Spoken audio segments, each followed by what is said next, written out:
Hello students, जैसे कि मैंने बोला था कि मैं आगे के चैप्टर्स के एनसीईआरटी के इंपॉर्टेंट क्वेश्चन हाईलाइट करवाऊंगा। तो मैंने 1 to 5 के चैप्टर्स के क्वेश्चंस हाईलाइट करवा दिए थे एनसीईआरटी के। अब मैं आगे 6 to 10 के चैप्टर्स के क्वेश्चंस हाईलाइट करवाऊंगा जो इम्पोर्टेंट हैं, एग्ज़ाम से पहले तुम्हें करके जाने हैं। ठीक है, कोई बहाना नहीं चलेगा, ये एग्ज़ाम से पहले करने ही हैं। ठीक है, एनसीईआरटी अगर पूरी सॉल्व नहीं कर पा रहे हो तो कम से कम ये इंपॉर्टेंट क्वेश्चन करके जाने हैं। ठीक है, तो स्टार्ट करते हैं चैप्टर नंबर 6 से। पूरा वीडियो देखना, चैप्टर 10 तक बताऊंगा। ठीक है, फर्स्ट एक्सरसाइज में कोई भी चीज़ इंपॉर्टेंट नहीं है, बस ये तुम्हारे कंसेप्ट क्लियर करने के लिए है। अच्छा, ये बस असर्शन रीजन में क्वेश्चन पूछ सकते हैं, एक बार करके चले ना, 5 मिनट लगेंगे इस एक्सरसाइज को। ठीक है, वैसे इस पर और टाइप का कोई क्वेश्चन नहीं आएगा। 6.2 पे बात करते हैं। 6.2 का क्वेश्चन नंबर सबसे पहले हम बात करें तो 3rd, 4th, 5th, 6th और 9th और 10th ये करके जाना है। फर्स्ट और सेकंड जो क्वेश्चन है वो आएंगे तो ऑब्जेक्टिव में, नहीं तो नहीं आएंगे, और बड़े ही सिंपल है। बीपीटी लगाना है और कन्वर्स ऑफ बीपीटी लगाना है। ठीक है, और चेक कर लेना है कि इसमें पैरेलल दी है तो रेशियो निकाल लेना है, मतलब साइड की लेंथ, और यहाँ साइड की लेंथ दी है तो चेक कर लेना है कि वो रेशियो सेम आ रहा है कि नहीं। अगर आ रहा है तो पैरेलल है। ठीक है, यहाँ हमारे पास एग्जाम्पल नंबर 7, एग्जाम्पल नंबर 8। ठीक है, ये गर्ल वाला क्वेश्चन तुम्हें पूछा जा सकता है केस स्टडी में बनाकर, या सिंपल डायरेक्ट क्वेश्चन भी पूछ सकते हैं इस पर। ठीक है, 6.3 की बात करें तो 6.3 में क्वेश्चन नंबर 4,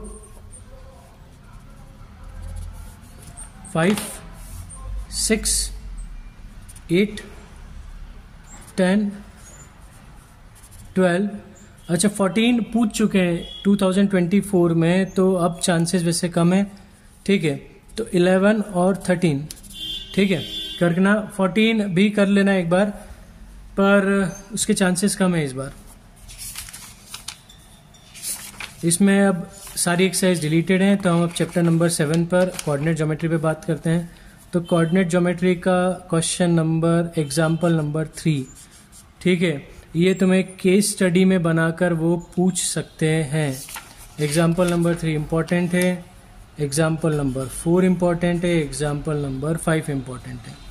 इसके बाद एक क्वेश्चन नंबर 5 7.1 का, ये इम्पॉर्टेंट है, इसको तुम्हें वो केस स्टडी में बनाकर दे सकते हैं। कोऑर्डिनेट ज्योमेट्री की केस स्टडी आती है 7th, 8th, 9th और 10th। ठीक है, इसके बाद example number 10, example number 10, example number 9। ठीक है, इसके बाद ये इम्पॉर्टेंट है, इसको केस स्टडी में बनाकर वो पूछ सकते हैं, निहारिका वाला, रश्मि वाला क्वेश्चन। इसके बाद 5th, 4th, 6th, 7th, 8th। ठीक है, और ये 4 पार्ट वाला 9 कर लेना।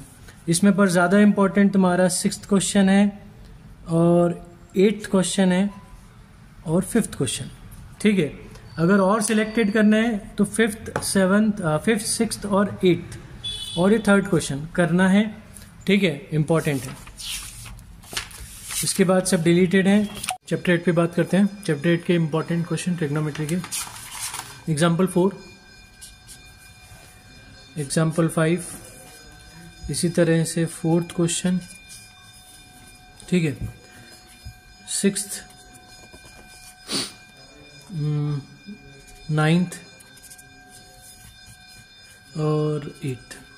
ठीक है, 10th और एग्जाम्पल 5 सेम है, तो तुम 10th और एग्जाम्पल 5 दोनों में से कोई करके आ सकते हो। ठीक है, 10th भी इम्पोर्टेंट ही है। इसके बाद सेकेंड एक्सरसाइज में बात करें तो सेकेंड एक्सरसाइज में 3rd, 4th, 5th। ठीक है, सेकेंड पूरा इंपॉर्टेंट है और 3rd तो बहुत इंपॉर्टेंट है। और यहाँ एग्जाम्पल नंबर 8 और क्वेश्चन नंबर 3 सेम है, मतलब तरीका बिल्कुल सेम है करने का। क्वेश्चन में थोड़ा सा डिफरेंस है, वो साइन है वहाँ 10 है, बाकी दोनों एक जैसे ही हैं। 3rd एक्सरसाइज डिलीटेड है क्योंकि मेरे पास पुरानी बुक है। 3rd में कोई इंपॉर्टेंट क्वेश्चन नहीं है। यहाँ बात करें तो एग्जाम्पल 15, ठीक है। इसके बाद क्वेश्चन नंबर 4 और क्वेश्चन नंबर 5, ये पूरे सारे क्वेश्चन इंपॉर्टेंट हैं, ठीक है ना। ये कभी ना कभी किसी ना किसी एक साल क्वेश्चन पूछे गए हैं इनमें से, ठीक है ना। और एज इट इज़ पूछते हैं, एज इट इज़, बिल्कुल कोई वैल्यू चेंज नहीं होती। तो ये सारे करके जाने हैं, ठीक है। बात करते हैं 9 चैप्टर एप्लीकेशन ऑफ ट्रिग्नोमेट्री पर। तो ये इलेक्ट्रीशियन वाला क्वेश्चन केस स्टडी में बनाकर पूछ सकते हैं, ठीक है। एग्जाम्पल नंबर 3, फ्लैगस्टाफ 4 5th और मल्टी स्टोरी बिल्डिंग 6th और ये 7th। एग्जाम्पल सारे इंपॉर्टेंट है। एनसीईआरटी की एक्सरसाइज में ये क्वेश्चन ऐसे ही रिपीटेड है, तो वो क्वेश्चन मैं यहाँ टिक नहीं कर रहा हूँ, ठीक है।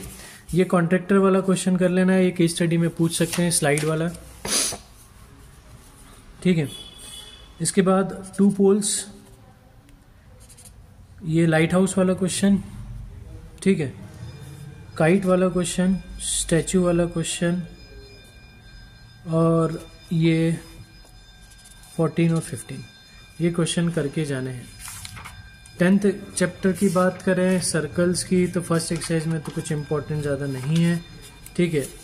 तुम एग्जाम्पल 2, एग्जाम्पल 3 बड़े इंपॉर्टेंट है, ठीक है, करके जाना है।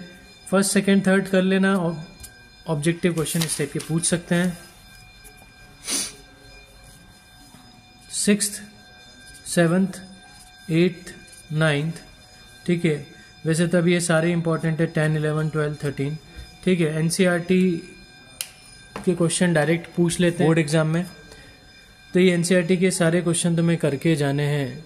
सर्कल में जनरली ज़्यादातर एनसीईआरटी से ही पूछते हैं, ठीक है। कुछ एक आध क्वेश्चन हैं जो एनसीईआरटी से थोड़ा सा बाहर हैं, पर कंसेप्ट पूरा एनसीईआरटी का ही लगता है। तब तक के लिए गुड बाय, थैंक यू।